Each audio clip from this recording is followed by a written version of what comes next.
They approached you with mischief laced in strategy, a glimmer in the eye not of curiosity, but conquest. You felt it.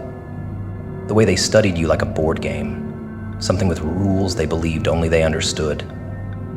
You were never a person to them. You were a calculation, a potential high, a test of their ability to outmaneuver, outwit, and outperform your spirit. They baited you with half-truths, poked at your boundaries like soft spots, laughed when your voice cracked under the weight of trying to be understood. To them, it was always entertainment, something to flip, twist, and manipulate at will. But what they never realized was that you weren't playing, you were watching. And when you finally moved, it wasn't retaliation, it was revelation. They thought it was a game. You made it a statement. They banked on your patience, relied on your forgiveness, tested how much damage they could cause before you'd say enough. They threw words like knives, but made sure to smile after each one so no one else would see the blood. It was a slow erosion, engineered with precision. They needed you emotionally tangled so they could stay strategically untouchable, but you took every wound and turned it into a blueprint. You mapped out their manipulation by heart. The tone shifts, the withdrawal patterns, the deflections disguised as vulnerability. You understood their tactics better than they did, and the moment you chose to stop explaining and start evolving, the game board caught fire. Because you weren't a player anymore, you were the lesson. They never expected your silence to speak. They weren't ready for your absence to echo louder than your presence ever did. See, players need opponents. They need friction. They need reaction to feel alive. But when you gave them nothing, no closure, no breakdown, no final message, they panicked. They thought you'd chase, thought you'd beg, thought you'd fold. But you walked with clarity, without a sound. And that walk, that wasn't escape. That was liberation. It wasn't passive. It was precise. It told a story they couldn't reframe. It made them irrelevant in the one place they thought they had dominion: your mind. Psychologically, the manipulator always gambles on your emotional investment. They assume that if they can tangle your feelings, they can control your behavior. But they never account for the moment you decide to stop arguing with a mask. When you see that there's no real person behind their charm, just a shifting identity crafted to survive, the spell breaks. In that moment, that rupture is irreversible. It's the point where empathy becomes discernment, where love turns into memory, where loyalty transforms into self-respect. You didn't leave the game, you transcended it. And in doing so, you wrote the one rule they couldn't overwrite. You don't need to win to walk away victorious. You never set out to be a statement. You were simply trying to connect, to care. But that purity, that authenticity was something they didn't know how to hold, so they played with it. Treated your openness like clay to be reshaped into something smaller, more manageable, less threatening. And now that you've stepped into your full self, unapologetic, unbothered, undeniable, they recoil. Not because you harmed them, but because you made them irrelevant. You no longer serve a function in their game. You're not predictable. You're not accessible. You've become an artifact of their failure to dominate. You are the evidence that not everyone can be broken. They circle your name now in whispers, not because you're infamous, but because you're untouchable. They tell new people stories of how you changed, how you turned cold, how you think you're better. And every time they speak, their voice stumbles over the truth. You outgrew them. That's the part they cannot say out loud, that you played along until you realized there were no rules, only distractions, that every gesture they made was a setup, every apology a stall, every moment of closeness a test of how easily you could be reset. But you became a fixed point, a yes with boundaries, a no with certainty, a soul that stopped making itself available to anyone who treated it like a toy. Now they avoid you, not because they've healed, but because you terrify them. You're the one who saw it all and didn't flinch, the one who made their best efforts look like failed theater. You never shouted, you never exposed, you just left. And that absence is louder than any accusation could ever be. Because people can dismiss words, but they cannot unfeel energy, and your departure stripped them of theirs. You left behind a mirror they can't turn away from, a reminder that their greatest manipulation couldn't outlive your quietest decision. Let them replay it. Let them craft new versions. They are storytellers now with no ending that favors them, because you are not just someone who survived, you are someone who transformed.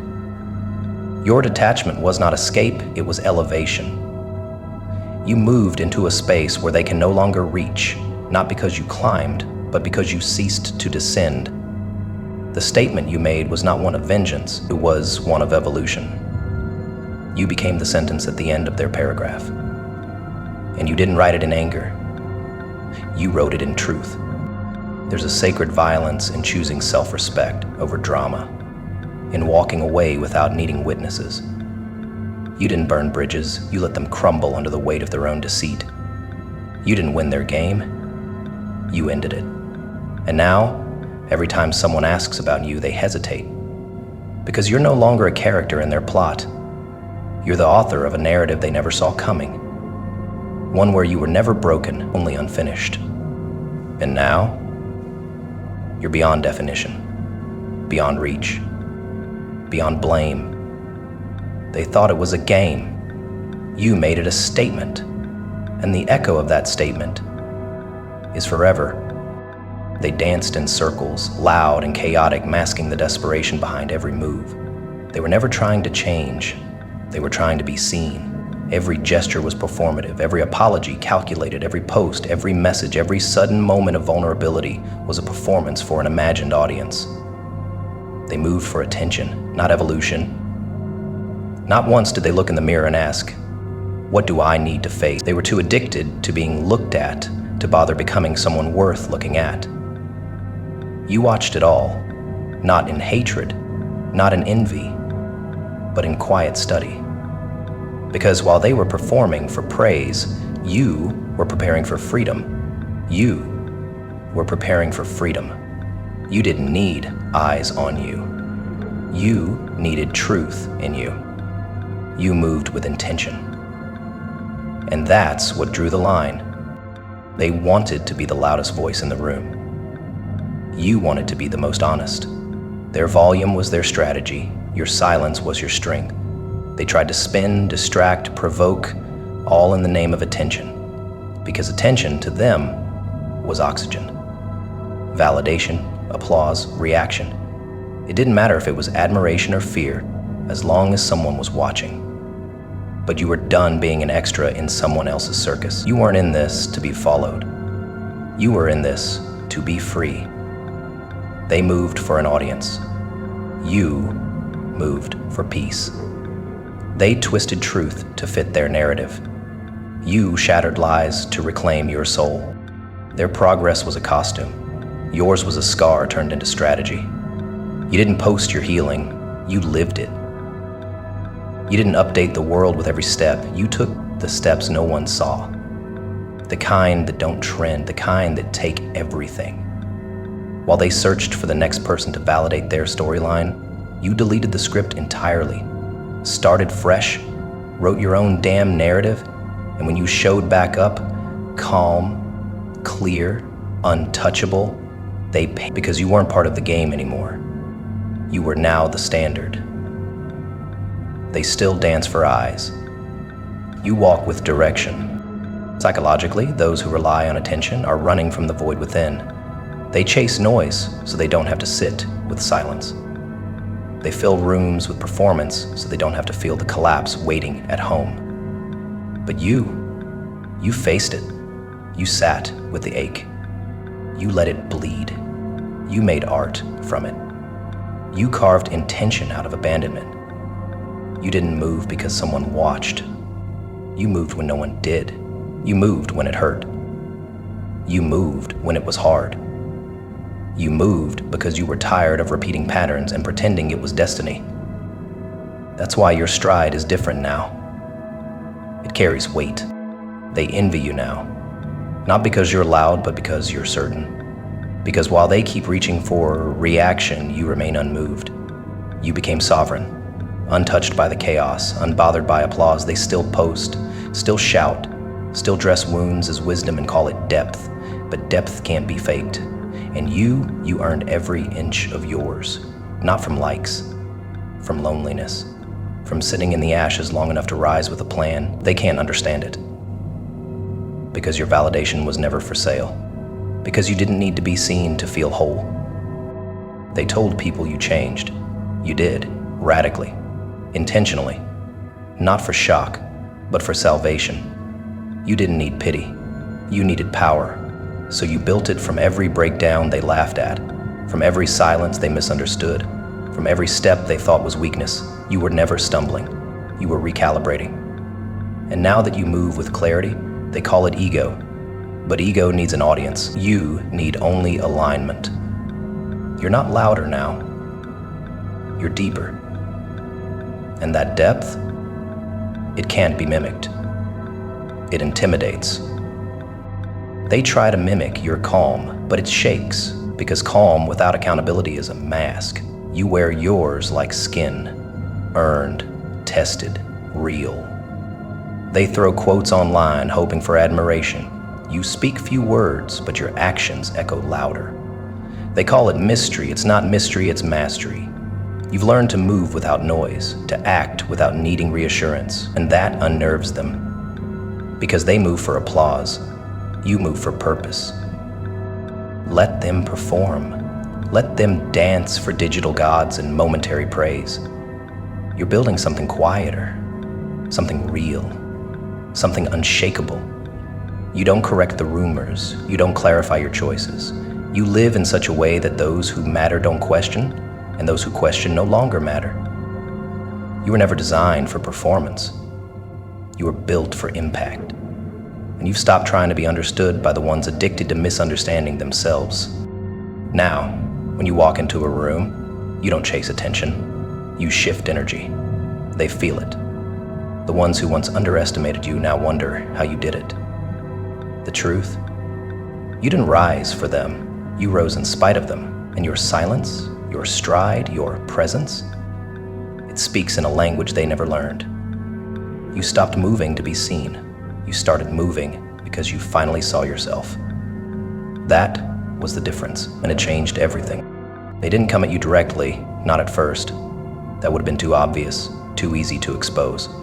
No, they preferred the subtle stabs, the soft poison, the sarcasm laced with sweetness, the just kidding that landed like a dagger.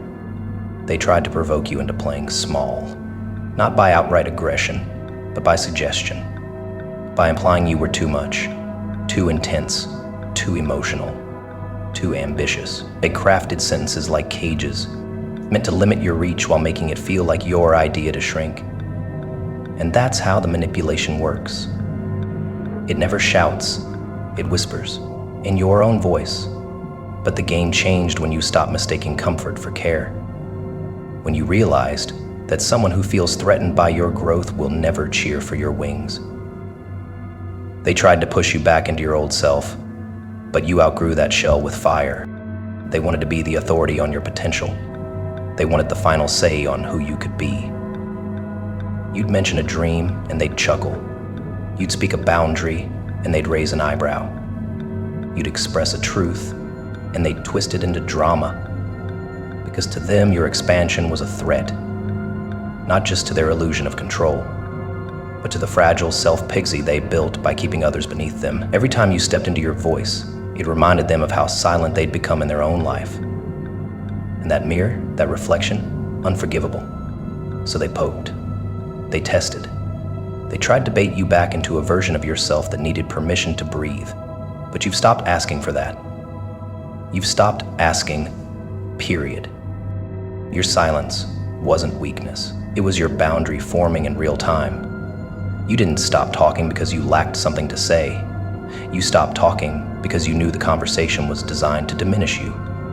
They needed you to doubt yourself. That was the whole goal. Because a person doubting their power is easy to manage, easy to manipulate. But a person certain of their truth, a person anchored in self-respect, they're ungovernable. And that's what you became. You stopped performing. You stopped pleasing. You stopped shrinking to make the insecure feel large. And now, they can't reach you. Not because you blocked them, but because you expanded beyond their grasp. Psychologically, those who try to provoke others into playing small are often at war with their own unfulfilled potential. Your growth exposes their stagnation. Your confidence punctures their performance. That's why they mock your voice. It's louder than their ego can tolerate. It's why they question your decisions. It reminds them they never made their own. You became a walking contradiction to everything they've settled for, and instead of rising with you, they chose to resent you. But resentment is just jealousy in a mirror. And your reflection became their judgment. They labeled you arrogant the moment you stopped apologizing for existing. They called you selfish the moment you prioritized your peace over their comfort. They said you changed when you finally returned to yourself. Every word they used against you was a projection, a confession. And you let them speak. You let them bark their narrative into a void. Because you realized that arguing with someone committed to misunderstanding you is just another form of staying small. You had better things to do. You had healing to hold. You had purpose to protect. You chose your growth over their guilt. And they felt it like an earthquake. They wanted you tame, manageable, palatable. They weren't ready for the version of you that no longer needed permission, the version that no longer flinched when questioned, the version that stood tall in rooms built to make you kneel. You didn't rise to prove them wrong, you rose because playing small became suffocating. You didn't transform to spite them, you transformed to survive, to evolve, to finally breathe. And now that your light no longer bends to fit their shadows, they pretend they don't see you. But they do. And it terrifies them. They tell others you switched up, that you think you're better, but the truth is, you remembered your worth. You stopped engaging in conversations that required you to forget your value. You no longer give discounts on your time, your love, your energy. You no longer explain the parts of you that demand depth. You are not for everyone. And you never were. But back then you tried to be. You tried to comport, compress, dilute, but no more. You learned that shrinking for others is the slowest form of self-erasure. And now that you've reclaimed your space, their discomfort is just confirmation. Let them sit in their judgment. Let them whisper in rooms you've outgrown. Their words have no weight anymore, because the version of you they tried to provoke has been retired, replaced by someone who no longer performs for praise, someone who no longer needs applause to move. You don't entertain smallness anymore. You embody expansion. And when they tried to pull you back into the cage, they found it empty. You didn't argue. You didn't explain. You just left. And now they're stuck, debating with ghosts. You move differently now, with a grace that comes from grieving your past self, with a sharpness that comes from surviving psychological warfare. You know the tactics now. You see the signs. And the moment someone tries to belittle what they do not understand, you withdraw, not to punish, but to protect. You know what it costs to shrink, and you refuse to pay that price again. You're done being digestible. You're done being quiet for the comfort of those too loud in their own insecurity. So let this be a reminder that provocation was never a reflection of your weakness. It was evidence of your power. They saw it before you did, and they tried to contain it. But power like yours doesn't shrink. It breaks ceilings. It bends walls. It rewrites legacies, and the only game you play now is expansion. On your terms, in your truth, for your freedom.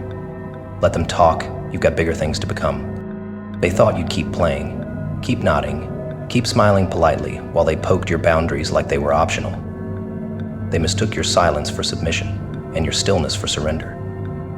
Because that's what people like them count on, that you'll bend before you break, that you'll keep the peace even if it means tearing yourself apart. But something shifted. Not all at once, not with fireworks. No, it was quiet. It was precise. You didn't shout, you didn't explain. You simply carved a line, firm, unshakable, final, a line that wasn't up for debate. And when they crossed it, thinking you'd fold like before, They revealed the very thing they were hiding all along, their own limits. Because power built on your compliance dies the moment you stop giving it oxygen. You weren't playing hard to get. You were done being easy to manipulate. That's what they couldn't stomach. They had grown used to pushing you just far enough to feel powerful, then pulling you back in with just enough charm to keep the illusion intact. It was never connection. It was control. And once you saw the pattern, you stopped dancing.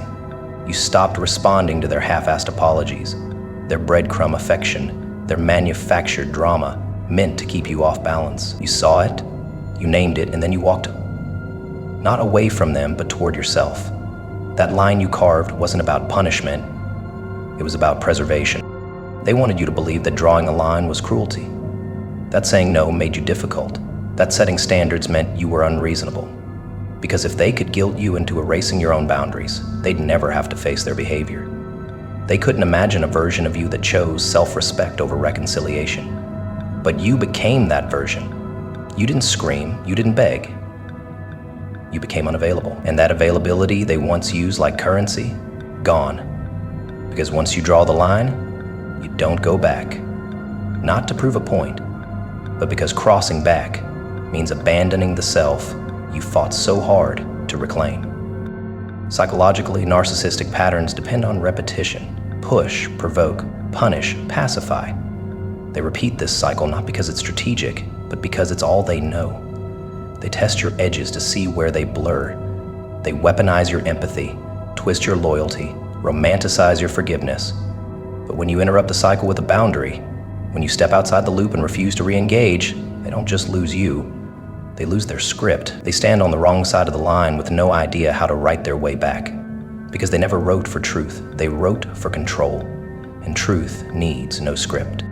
They thought they were the limit sector, the decider, the one in charge of how close or how far you could move. But when you stopped playing and carved your own perimeter, the power shifted. Now they stand in uncertainty. They used to count on your predictability, your soft return, your emotional clarity, your need to explain, but you cut the thread. They crossed the line not out of boldness, but out of disbelief. They didn't think you'd stick to it. They thought it was just another line in the sand, washed away by the next wave of nostalgia or guilt. But your line wasn't drawn in sand. It was carved in stone. Now they say you've changed, that you're cold, that you're not the same. And they're right. You aren't. Because the old you would have invited them back, would have asked what went wrong, would have tried to soften the edge just to keep the peace. But peace at the expense of your dignity was a game you no longer knew how to play.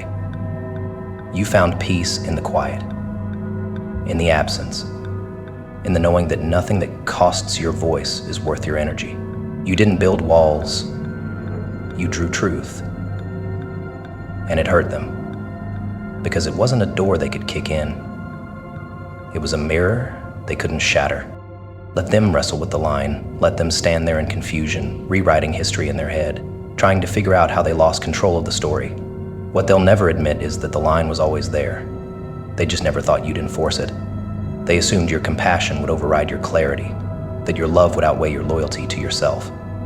But you proved them wrong, not with vengeance, not with rage, but with absence, a full-bodied, soul-deep, non-negotiable absence that said, you crossed it. And now, I close it.